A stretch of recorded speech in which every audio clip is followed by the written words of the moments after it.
2 days after remission of his name, a High Court in Awka today reinstates Professor Charles Soludo as APGA governorship candidate and referenced Victor Oye as the national chairman of the party. And the different court judgment and order generates more controversies over the PDP ticket in Anambra State, as the High Court asked INEC to enlist Ugochukwu Uba, and another court asked that status quo be maintained.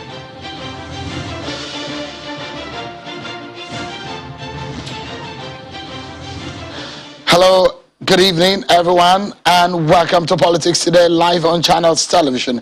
I'm Sheon Kimaloya, Channels Television's global headquarters in Lagos, Nigeria.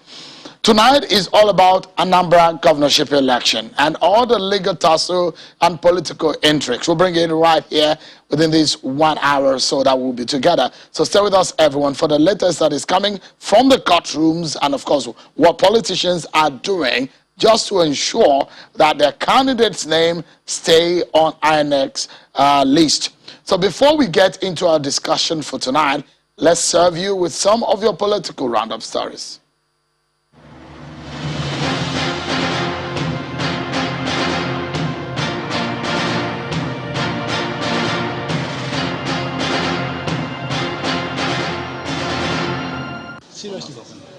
Justice Obiora Igwatu of the Federal High Court Abuja has restrained the Zamfara State House of Assembly, the State Chief Judge and others from effecting the impeachment of the State Deputy Governor Mahdi Guzo of the People's Democratic Party.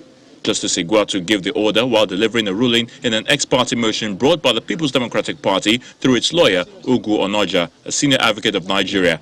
The presiding judge, who ordered the defendants to maintain status quo pending the determination of the motion on notice, also stopped the House from impeaching its other members who are still in the PDP.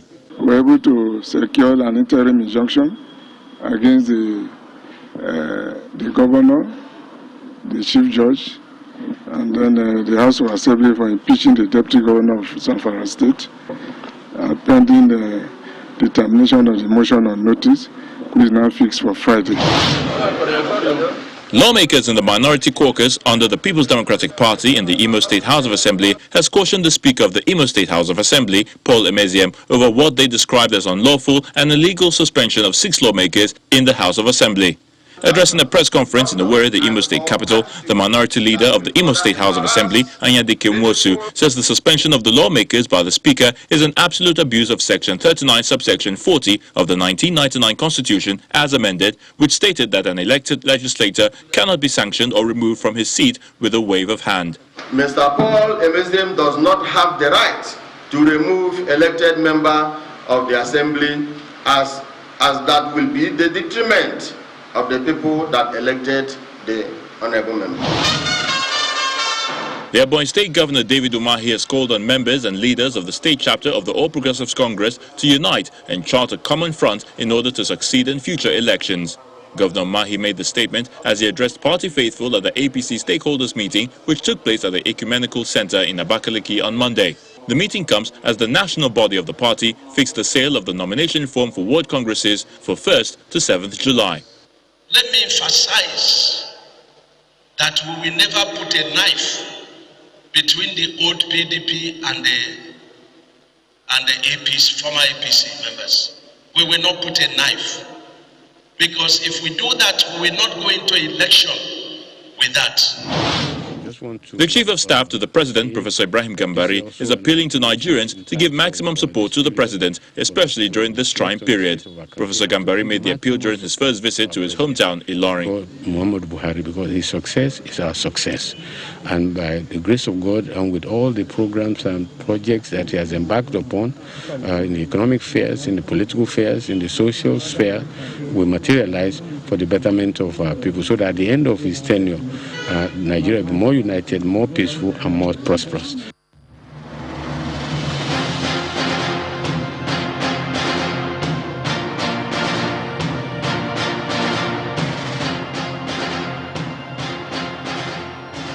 Thank you so much, everyone. Let's get to it. You remember that last week, the Independent National Electoral Commission, INEC, released the names of candidates for the governorship election in Anambra State, and one of the obvious names missing on that list is that of Professor Charles Soludo, a former central bank governor who partook in the primary election conducted by the Victor Oye leadership of the APGA. But on this program last Friday, INEC National Commissioner Festus Okoye said a judge of a high court in Jigawa State had passed judgment upholding the suspension of Victor Oye and affirming Jude Okeke as the party's national chairman on the 30th of June 2021. He also cited another court order in which a judge at the Federal Capital Territory High Court in Kubwa ordered INEC to monitor the primary election of the Jude Okeke faction and comply with the result. Honorable Umeoji won that primaries. Today, a Federal High Court sitting in Awka, the Anambra State capital, presided over by Justice C.C. Oka, affirmed Charles Soludo as the candidate of the All Progressives Grand Alliance APGA ahead of the governorship election in the state. In the judgment, the judge ordered INEC to remove the name of Honorable Ugochukwu Uba from his list and ordered him to stop parading himself as a candidate of APGA for the November election. The court also reaffirmed that Chief Oye is the indisputable national chairman of APGA and directed that Chief Edozie Njoku and Mr. Jude Okeke should stop parading themselves as chairmen. The judge said the other parties in the suit comprising Jude Okeke, Edozie Njoku, and Chukwu Amaoji were, quote, meddlesome interlopers.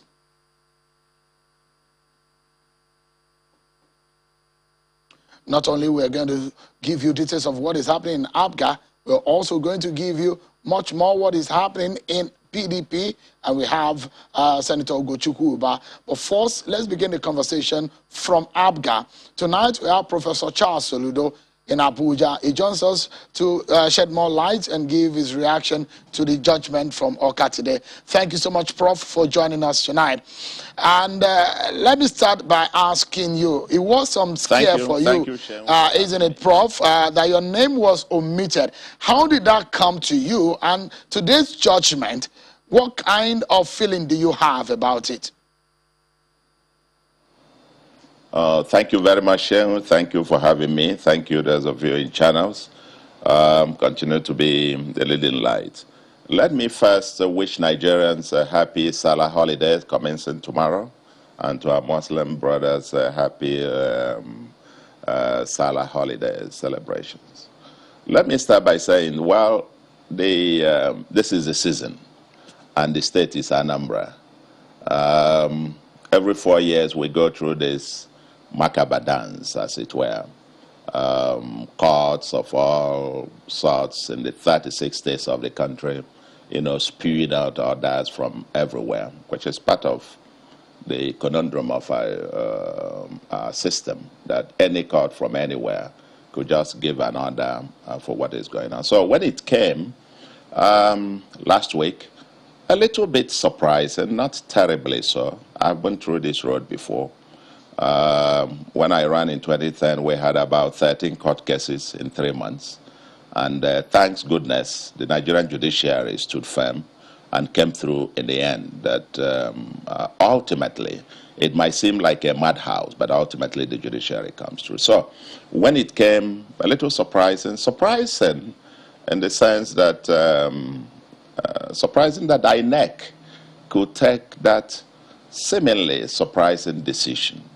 But not surprising because, again, we see this all the time around the country. Why surprised about the INEC? And then now, you asked currently about today's decision. Like I said, ultimately I believe that the judiciary of Nigeria will ultimately come through. And so what happens today is a very important step in the whole process. Of course, those other court judgments have been appealed appropriately, and one is confident that the Court of Appeal, and probably if it ends at the Supreme Court, will do sound justice. And my response and the reaction to me was, well, at a personal level, you feel surprised at INEC that they could take the decision, and I'll come to that in a second, but also very comforted by the outpouring of support of thousands of people from all over the country and all over the world. The lives of estimated 20 million people from Anambra at home and abroad happen to be what is at stake in the entire thing. And I could see the outpouring of emotions and so on. to a point that actually took my intervention and that of major stakeholders of APGA and that of our governor as well, appealing to the people to remain calm, stopping people from getting to the streets to start protesting. But because we are confident that ultimately INEC will rise up to the responsibility to do the right thing, and the courts of law, of course, I have very implicit confidence that ultimately they will come through. So, today's on, not surprising, because the case is self-evident. It's self-evident, and that's why I said surprise about the INEC's response. And let me state it clear what the facts are. The facts are that both myself and 8 others, 9 of us, there's no dispute as to who the national chairman of APGA is, was, is, and will remain until May 2023, and that's Ike Victoria. All of us were part of a national convention that was held in May 2019, witnessed by INEC, certified by INEC, and INEC since then had Oye and his national executive list as required by law that INEC should have the list of the national officers of the party in its custody. So all of us knew who the leadership of the party, what the leadership consisted of, and INEC knew. In their website up until Friday, it was still there. We all went to purchase forms, expression of interest, and nomination forms, 9 of us. We all went to the National Secretariat of the party for screening. And after screening, the screening committee, in its wisdom, felt that some aspirants were unfit to contest for the primaries, let alone holding the office of governor. And now one of them came out. He didn't like the fact that he was disqualified. I was disqualified some time ago. He didn't like the fact. He came out, created his own national chairman, and then traveled all the way to Benin Kudu. Benin Kudu is probably almost 1,000 kilometers from Oka, where the primaries were supposed to have held. And then a judge, High Court judge, State High Court there in Benin Kudu, oh wow, said now the Jude Okeke, the chairman created by this one, is now acting national chairman. 2, ordered INEC to accept nomination by this newly created national chairman. I said, this is wonderful. Of course, when you hear that, you think, would this be possible? By the way, why that judgment of 30th June is there was an earlier court judgment by an Anambra High Court on October 19, 2020, affirming the national convention at which Oye emerged as the national chairman. And that national convention was monitored and certified by INEC. Till date, INEC has not monitored any other national convention of APGA to produce the national officers. And an appeal court judgment has said that only the national convention of a party can remove its chairman. We're aware of all this, and I'm sure INEC is aware. The party constitution is there. So all of a sudden, you have this phantom thing, a court somewhere creates a national chairman and says you have to put in the name of the candidate who had gone for screening under the platform of the party and found to be unfit, and now foist him on the party. And INEC decides to bear.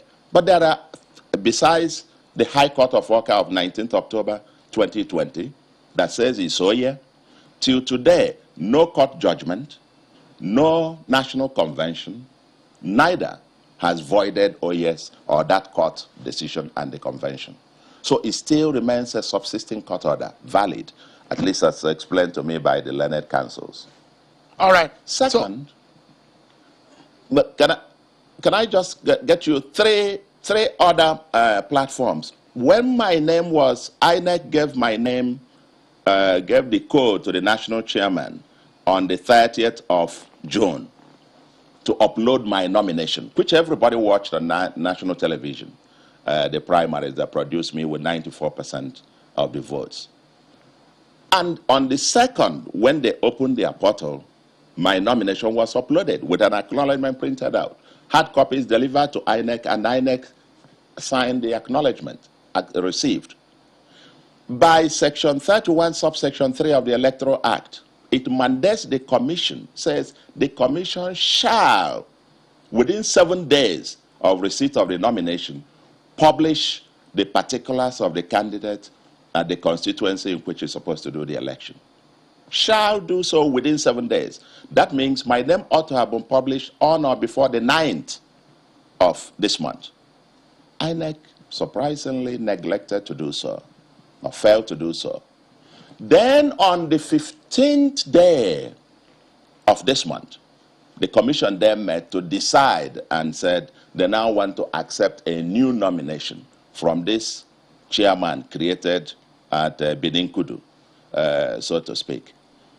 But before then, there were 2 other court cases, court orders, Federal High Court at Oka, that asked INEC to maintain my name, maintain a status quo with regards to my nomination. Keep it there. There is also an Anambra High Court order asking INEC, keep his name there. INEC ignored these 4, but decided on the 15th to now accept a fresh nomination. You can see why there is, Let me quickly come here. The judgment from the Oka High Court today is a court of first instance, which means that it will go to the appellate court. In fact, this case might go up to the Supreme Court, should your opponent decide to push this further. Does this situation, because it's not the first time I'm probably seeing this kind of legal tussle where we are seeing happening, not only in your party, in other political parties also, does this not cast shadow over your chances and that of APGA in this November 6th election? No, not at all, Shehu. I believe that the court processes, I pray that the court processes become brief and short-lived. But however long that lasts, I believe that ultimately justice will be done. But one point again to note, Shehu, is that Anambra is an APGA state.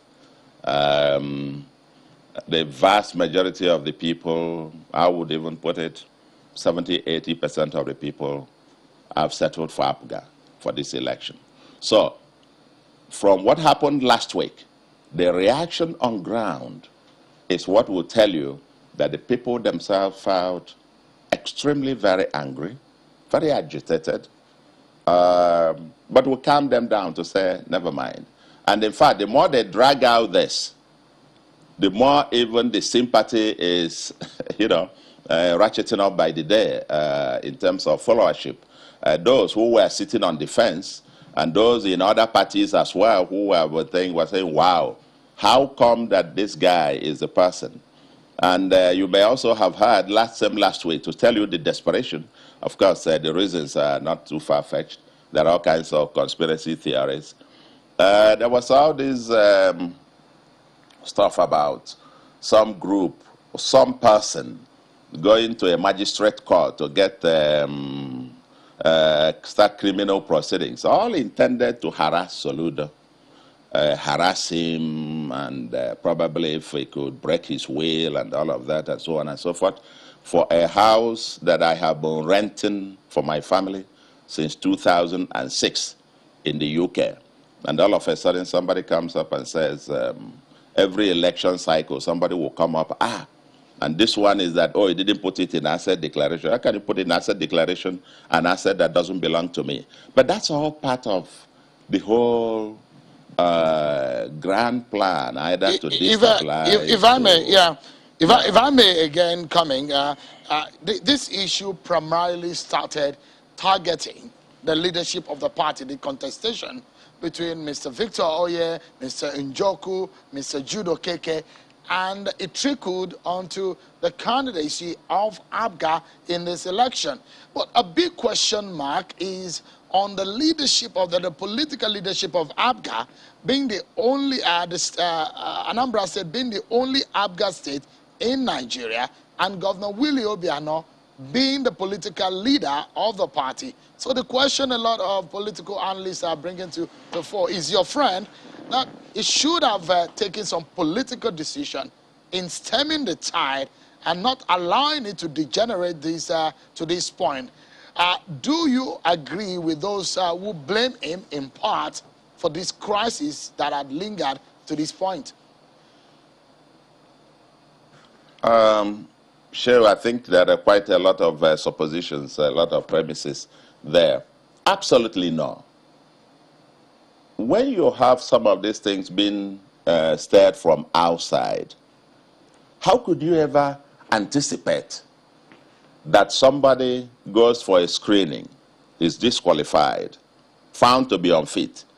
Overnight, he creates a new chairman for himself, and the court sits somewhere and says, yes, he's now the new chairman. How do you, this happened all in the last 2 weeks or so. Creation of a new, the Judo Keke. By the way, if you go to the INEC list website, and INEC has all the list of all the national officers of the party, neither Njoko nor Judo Keke happen to be in that list. They were not. So the thought about crisis in APGA is just made by some media people. Somebody shows up and says, I am now national chairman. The media starts reporting it as, oh, he's the chairman of the party and all that kind of thing. Such a thing has no basis whatsoever. And I say to you, if you look at the Judo KK thing, it started like a joke, actually, and it's still a joke, almost like a criminal act. I will still maintain my personal opinion. This guy says, and the judgment in Binin Kudu says that Judo Keke is succeeding Edozie Njoko. Now, how can you build something on nothing? There has never been anywhere that you have Edozie Njoko as either a court judgment or an INEC recognized or anywhere as chairman of APGA. And then Judo Keke comes up and says, I was deputy to Njoko, and I have now sacked Njoko, and I am now the national chairman. A court there says, yes, he is now the acting national chairman. That court process did not join APGA. APGA was not a party. Victoria was not a party. So how could you, as national leader, anticipate that this can even happen in any sane place? So when you talk about, oh, this crisis, there is still not any. APGA is intact under the leadership of Oye. So INEC knows it, Nigerians know it, APGA members know it, and there is none. Anybody can come out tomorrow and say he is president of Nigeria. I mean, you can do that. But Prof, in the case of the country today, I'm aware, and some of the things that your opponents are saying, and those who are not happy with your emergence, and they have alleged that you are being imposed on them by the governor. These are some of the allegations being made in your party, that you are being imposed on them, and that is why this crisis has come up. Well, when you talk about imposition, you all watched, I'm sure, channels broadcast it live. You broadcast the primaries live, and where people fired up. No other political party has conducted the kind of transparent, free, fair primaries conducted by APGA. None. Watched by millions of people around the world, around Nigeria and around the world. And you saw people file, the counting was done publicly, people were calling me from all over the world. And watched it, 94%. Total consensus. So when you think about, oh, being imposed, being this, and so on and so forth, that figure and that exercise doesn't bear it out. the fact is that there is no other person running for office in Anambra. My people want me to run. My people want me to serve them. Millions of them in about 31 self-funded groups today in Anambra. Thousands with membership in hundreds of thousands. Clamoring, funding with their own money, with their own time and talents and everything. Clamoring for me to come and be their governor at this particular point in time in Nigeria. That wasn't part of the things I wanted to do in recent times. But the voice of the people is the voice of God. I decided to yield unto that.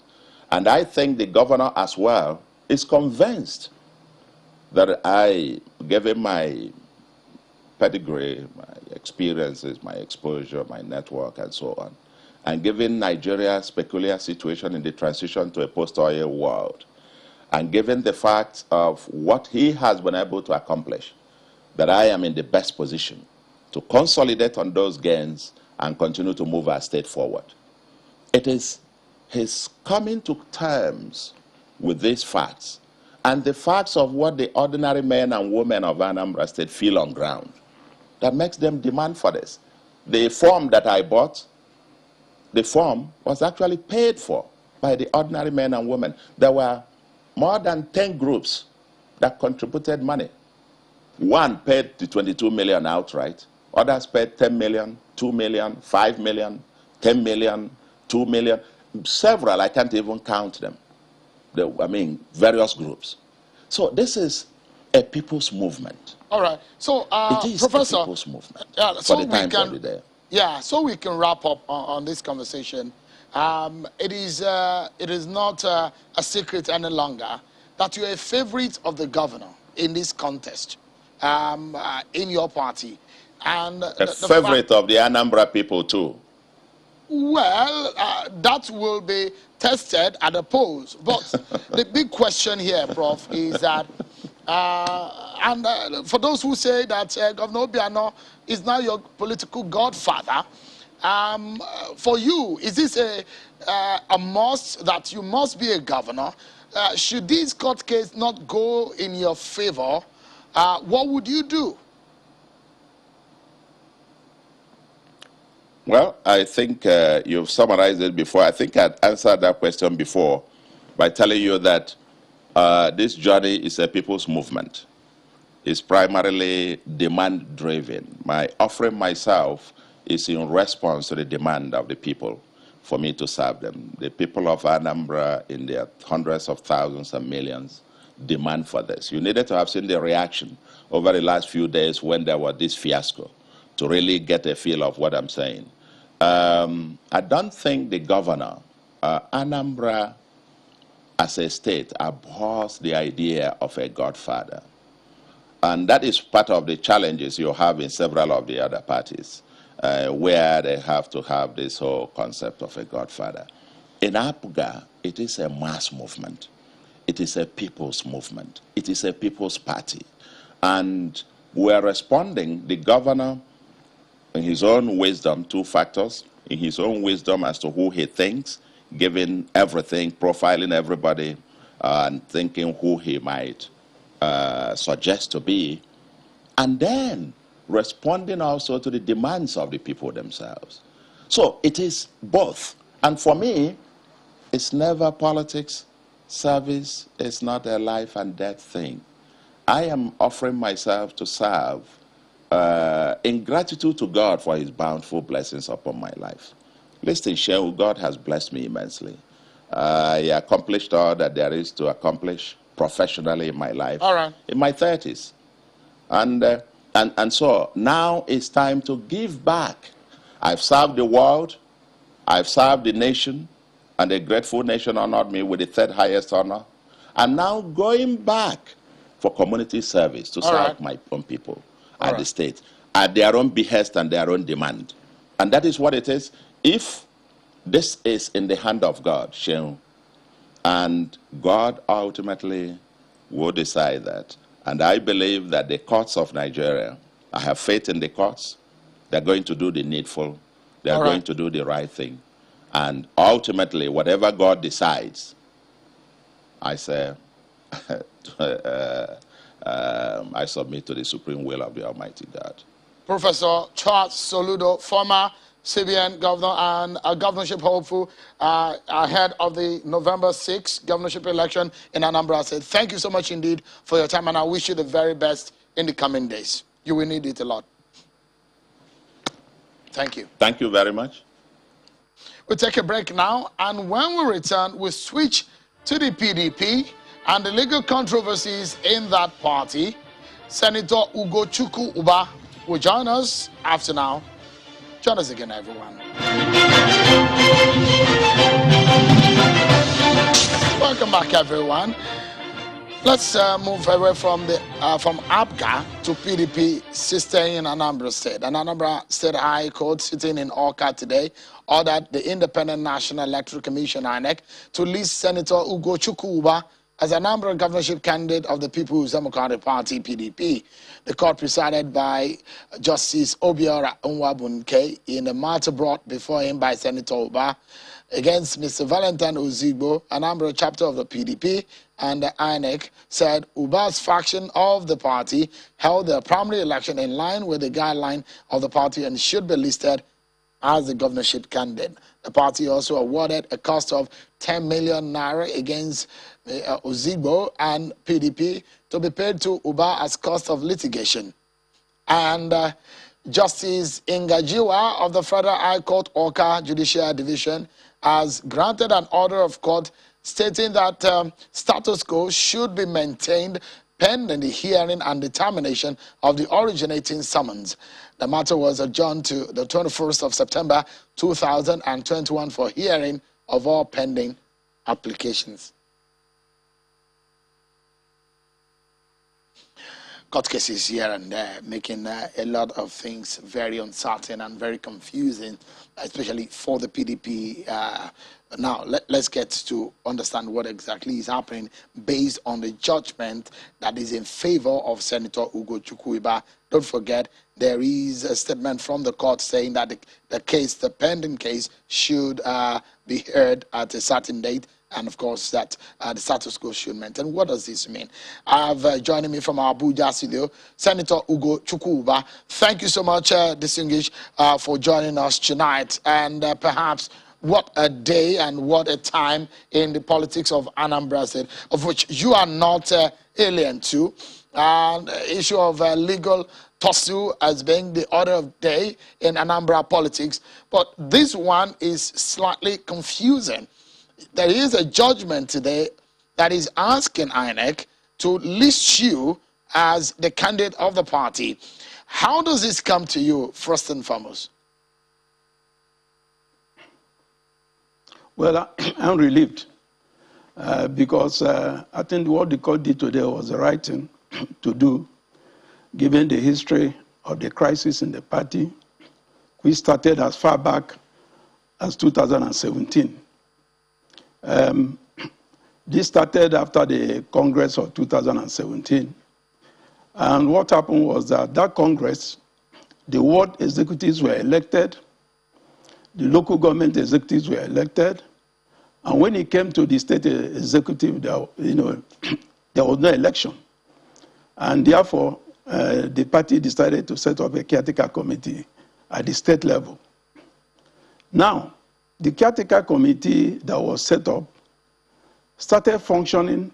After a while, the chairman now decided to set up a parallel executive with a different ward executive and a different local government executive. And those who were elected and inaugurated protested and wrote to the party and said, this is what is happening. And the party tried to intervene, but along the line, the crisis, they were not able to contain this. And this local government and ward executives now went to court to argue that having been duly elected and inaugurated, that they should be the right people to operate as executives in the ward and the local government.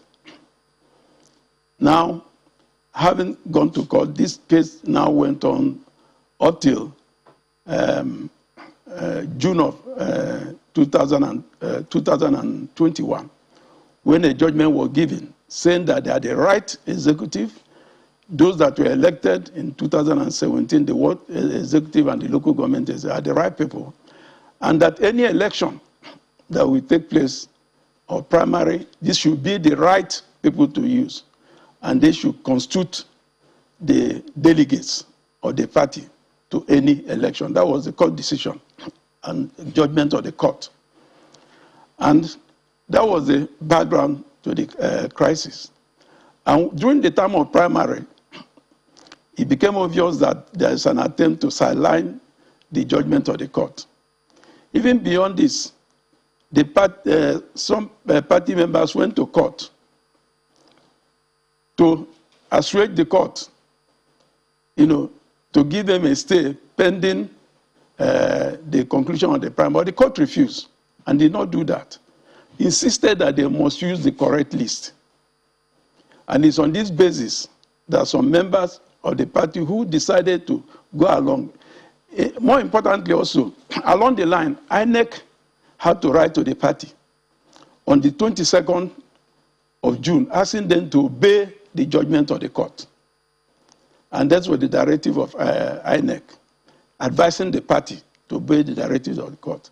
And following this directive, some members of the party felt that the best thing to do is to obey the directives of the court and also obey the constitution of the party. Because the constitution of the party is very clear. Section 25, subsection 1, stated what constitutes the state congress, who will convoke the state congress, who will be the members of the state congress. They were clearly stated. And some members of the party who felt that they should obey the constitution, obey the judgment of the court, obey the advice of INEC, now they decided to go along that path. It was during that primary that I emerged as the governorship candidate of PDP. Okay, so let me ask you. And this primary took place. Yeah, because I had a conversation last week with the INEC National Commissioner, and I asked him pointedly that which of the faction of the PDP in Anambra State do they recognize? And for your faction, they said no, they didn't monitor your primary. The one that they monitor is the one that the NWC of the party conducted, where Valentine Ozigbo emerged. How do you react to that? The way I react to that is I'm surprised because INEC wrote to PDP asking them to obey the judgment of the court. So I'm quite surprised that they said that they now monitored those who are contemptuous of the court judgment. Because so the law, is very clear.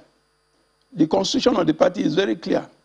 And they also recognize this. That was why they asked them, please obey this judgment so that whatever you are doing will be in line with the due process. All right. So there is another angle to it, which, I mean, as a senator of the federal, a former senator, you served between 2003, 2007. So you understand not only the politics of things, you also understand the legal side of things. You know as much as senator that in a governorship primary, the NWC of the party, the national leadership of the party, is the one recognized by INEC, other than your group or your faction. You are aware, isn't it? Well, I'm aware.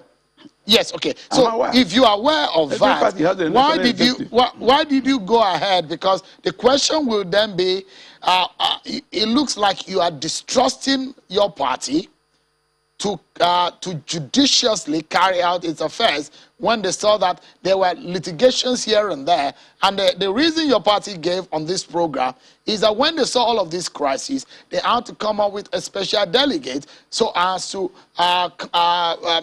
maneuver the situation and get to the finish line because of INEC deadline. Did you distrust the party? Is there anyone in your party that you think that is against your emergence? No, basically, what I'm saying is that it's very, very important to understand what happened. The court judgment made it clear those that constitute the ward and the local government executive. Also made it clear which of the factions constitute the legitimate state executives. And having done that, it became obvious. And if you also go to the constitution of the party, you also see on section 25, subsection 1, it clearly stated that local government congresses has to be convoked by the state chairman of the party and stated those that are members. And that role of national in that is more of observation. And in our own Congress, members of the national were also there. So it's not purely a state affair. The way you are putting it seems that the state, deviated. Members of the national were also in our own Congress. But this Congress was following the directive and the constitution of the party and the advice of INEC, asking the party to obey the decision of the court. There was no time the court said you should not go ahead and hold your Congress. Only what the court said, use the correct list, follow the right procedure. Now, what did the party, the other group do? What they did was constitute what they call super delegates, made up of about 200 people. And they elected a governorship candidate with 62 people. It's not done. It's not done. When you look at it, even your correspondents, they also covered our Congress. They were there. The whole delegates were there, as stipulated by the Constitution. Channels were there, AIT, all the stations, all the press, they covered it. We finished, concluded about 5 p.m. that day. So it then brings me to this point, because there is no way you can go ahead in a governorship race when you have court cases hanging over your head. And we've seen this happen, that even 4 days before the election, a candidate was not sure whether or not it will be the one that will be on the ballot paper on the election day. Should there be a political option in resolving this matter? Would you take it, other than going to court? Oh, definitely. We've been asking for that for quite some time. I'm a member of PDP. I became a member of PDP since 1998, and I have not moved a bit. I'm a very loyal member, and whatever the party decides to do, that's what I'm going to do. Even if the party decides against... Yeah, so even if the party decides that you should step down for Valentine Ozigbo in a political option to resolving this matter, would you take it? No, there must be due process now. You don't just get up and say, because you had, you occupy a particular position.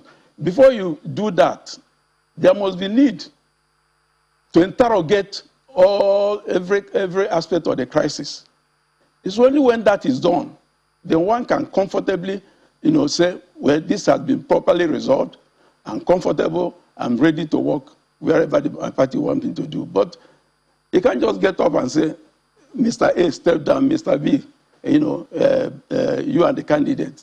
You must follow due process. You must look into the problem areas of the crisis. This is not the first time your party is experiencing this kind of problem. We've seen this play out in Ondo State also, that it jeopardized the chances of your party at the poll. So this is not the first time this is happening. I don't know if you care so much about the chances of your party going into the election, because the judgment of today is just a cut of first instance. There are all options to take this argument straight up to Supreme Court. So are you ready to go the whole hog, or are you willing to just look at other options in resolving this crisis? Basically, one thing I must say is that most of these crises are usually avoidable. And when they start brewing, once you tackle them as early as possible, you don't get to this type of situation. But when you allow the crisis to linger, it gets to a situation where we get to the level in which we are today. But I have no doubt in my mind, because if you look at the judgment today, he went into all aspects of the crisis. He addressed it completely. And when he came out with the decision that I'm the authentic candidate of PDP, I have no doubt in my mind that this judgment will be sustained at any level. So it's not question, it was just not a fluke. The judge sat, took a good look at it, went through all the aspects of the crisis, and came to this conclusion. And awarded me a cost of 10 million. It's not easy for God to do that, because he's seen the authenticity of my argument. So it looks like your fight is against the establishment. You're fighting the institution that is your party, because the NWC, because the NWC conducted a primary that produced Valentine Ozigbo. So it's obvious that you are up against the institution, the establishment, your political party. Super delegate is not known in our constitution. There's nothing like super delegate. You don't gather 196 people, and get them together, and from 196, you elect a governorship candidate with 62 votes. It's not done. I've been in PDP since 1998. So this is an aberration. And that's why the court also frowned at it. It's an aberration. You don't do things like that. So if you talk to your correspondents who monitored our Congress, they will see that all the properly constituted delegates were at that Congress. All right. So and they participated. They voted. In wrapping up now on this particular part of the program, I have two questions, and I'd like you to help us quickly attend to them. The first being that